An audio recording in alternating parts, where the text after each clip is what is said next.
नमस्कार. आता दुसरा अंक.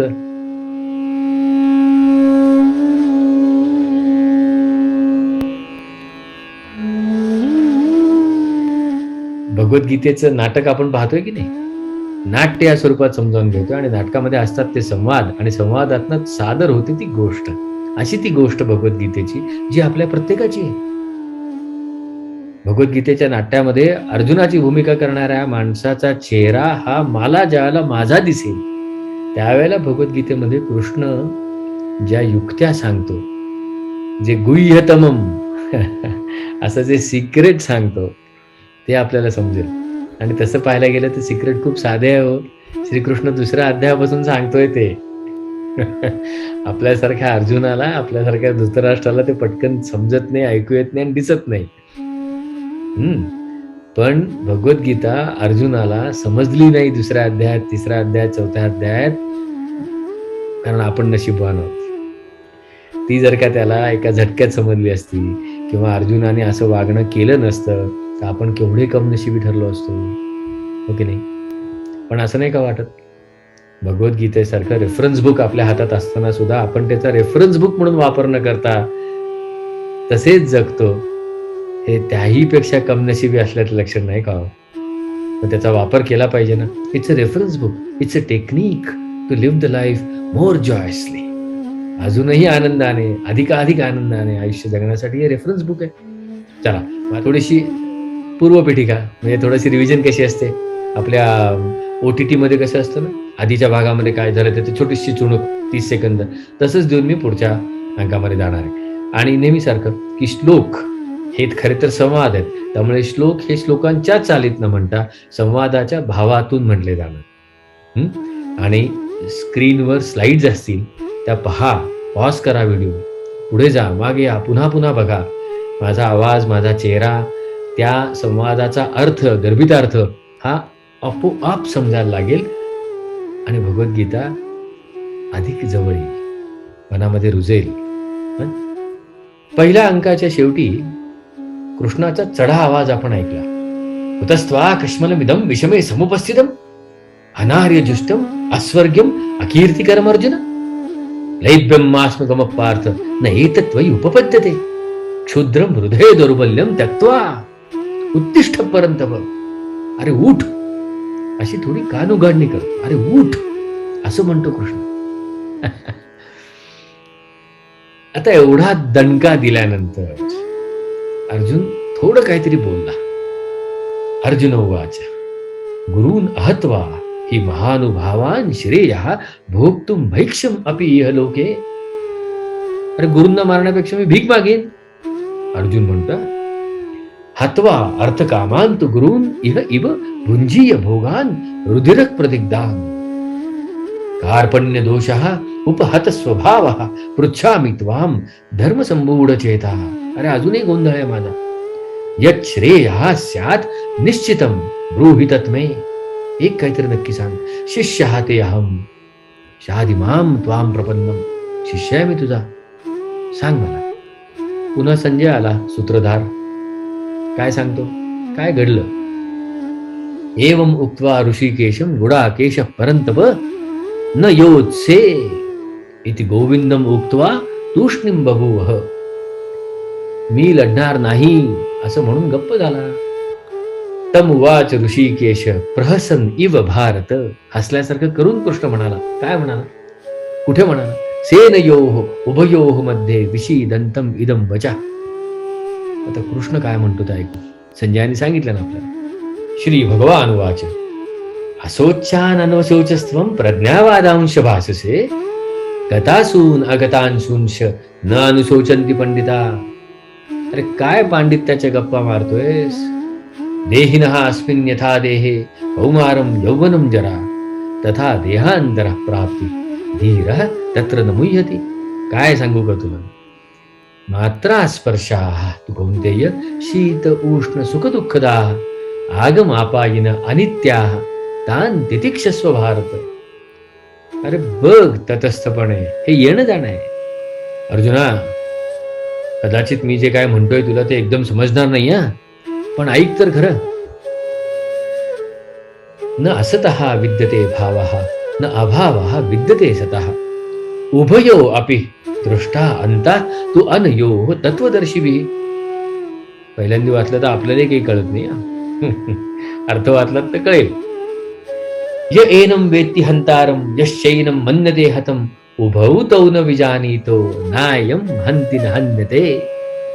अरे मारणारा पण कुणी नाही, मरणारा पण कुणी नाही रे बाबा.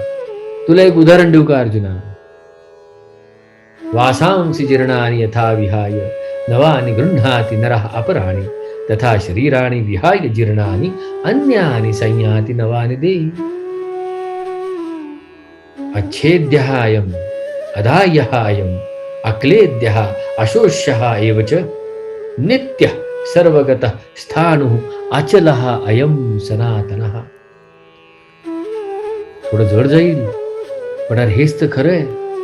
जन्माला आला तो कधीतरी जाणार की नाही रे, आणि गेलेला पुन्हा जन्माला येणार. साखळी आहे गड्या. जातस्य हि ध्रुवो मृत्यू ध्रुवं जन्म मृतस्य च तस्माद् अपरिहार्येऽर्थे न त्वं शोचितुमर्हसि. तू स्वतःहून सुरू केलंस काय युद्ध? नाही ना, यदृच्छया आलेलं आहे. यदृच्छया चोपपन्नम स्वर्गद्वारमपावृतम सुखिनः क्षत्रियाः पार्थ लभन्ते युद्धम ईदृशम. अरे अपॉर्च्युनिटी आहे, आहेस कुठे? फार नाहीतर चेतू होईल तुझे नाही केलंस तर.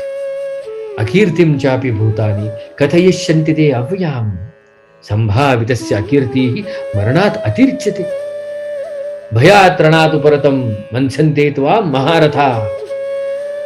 अरे युद्ध सोडून पळून गेला असं म्हणतील तुला.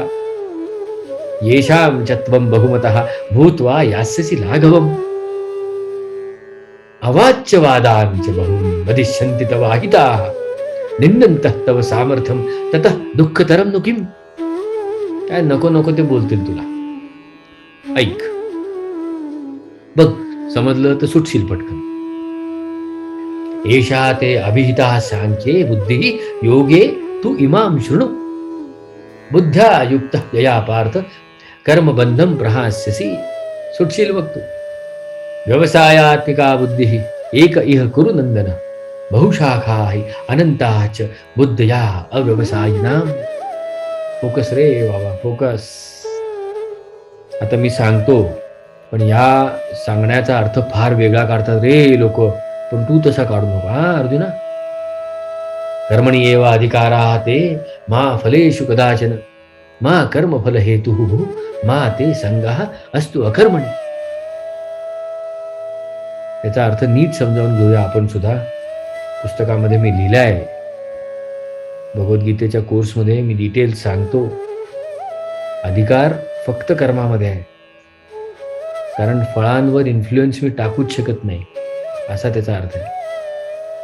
पण आलेलं कुठलंही फळ घ्यावंच लागतं, चांगलं वाईट असं ते सगळं आहे. दूरेण हि अवरम कर्म बुद्धियोगात् धनंजय बुद्धौ शरणमन्विच्छ कृपणाः फलहेतवा.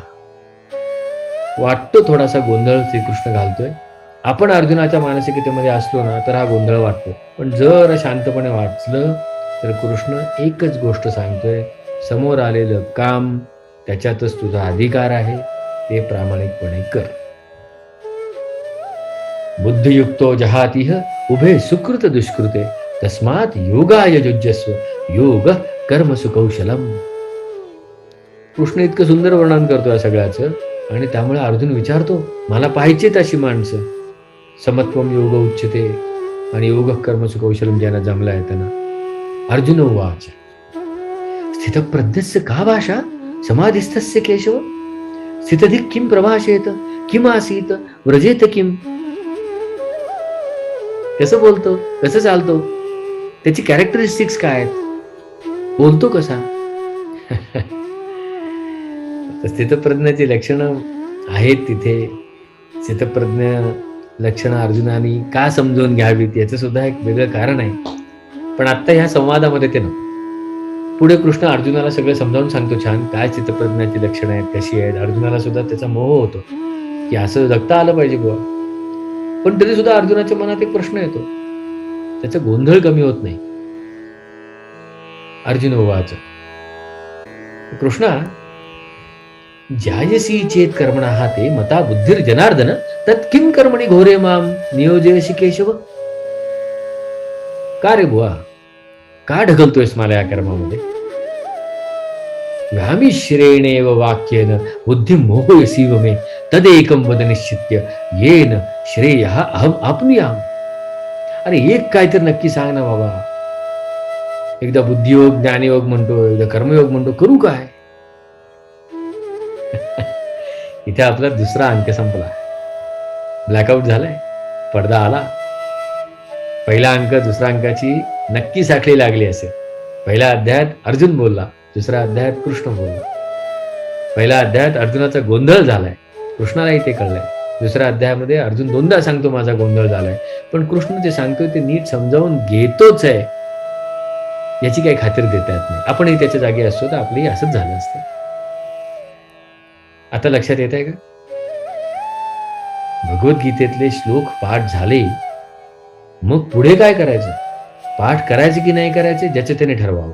पाठ केले तरी किंवा पाठ केले नाहीत तरी भगवद्गीता ही आपली प्रत्येकाची आहे आणि असं प्रत्येकाला वाटावं म्हणून त्याच्यातला भाव समजून घेणं महत्वाचं आहे. आणि म्हणून त्यातले संवादाच्या पद्धतीने म्हणणं गरजेचं आहे. आणि म्हणूनच हे सगळं आहे. ते इथे दुसरा अंक आहे, थोडी रेस्ट घेऊ.